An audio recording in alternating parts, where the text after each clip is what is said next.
दैनिक पंचांग. श्री गणेशाय नमः. स जयति सिंधुर्वदनो देवो यत्पादपङ्कजस्मरणं वासरमणिरिव तमसां राशीन् नाशयति विघ्नानां.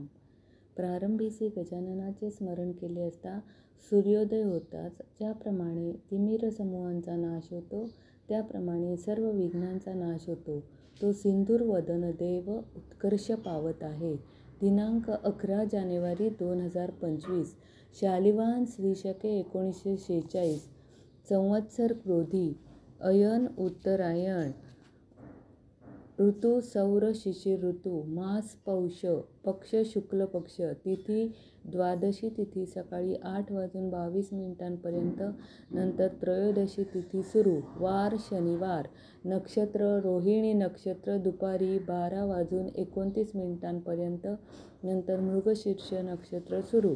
योग शुक्ल योग दुपारी 11:48 पर्यंत. नंतर ब्रह्मा योग सुरू. करण बालकरण सकाळी 8:22 पर्यंत. नंतर गर करण सुरू. चंद्र राशी वृषभ. सूर्य राशी धनु. आज आकाशात राशीत असणारे ग्रहज्ञान.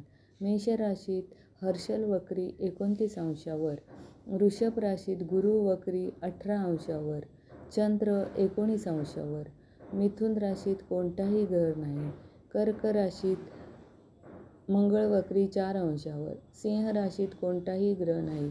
कन्या राशीत केतू वक्री 6 अंशावर. तुळ राशीत कोणताही ग्रह नाही. वृश्चिक राशीत कोणताही ग्रह नाही. धनु राशीत रवी 26 अंशावर. बुध 9 अंशावर. मकर राशीत कोणताही ग्रह नाही. कुंभ राशीत शुक्र 13 अंशावर. शनी 21 अंशावर. मीन राशीत राहू वक्री 5 अंशावर. नेपच्यून 3 अंशावर. राहू काल शनिवारी सकाळी 9 ते 10:30 वाजेपर्यंत असतो. अग्निवास. आज पृथ्वीवर अग्निवास नाही. शनिवार हा शनी महाराजांचा वार असल्यामुळे हनुमंताच्या मंदिरात काळे उडीद व तेल हनुमंताला अर्पण करावेत आणि हनुमंताला ओम शं शनैश्चराय नमः, ओम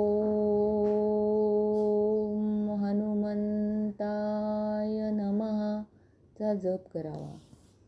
तिथीच्या श्रवणाने लक्ष्मी प्राप्त होते. वाराच्या श्रवणाने आयुष्याची वृद्धी होते. नक्षत्राने आयुष्यातील सर्व पातक निघून जाते. योगाने सर्व रोगांचे निवारण होते. कर्णाच्या श्रवणाने चिंतित मनोरथ सिद्ध होतात आणि या सर्वांच्या श्रवणाने नित्य गंगा स्नानाचे फल मिळते. श्री शुभम भवंतु.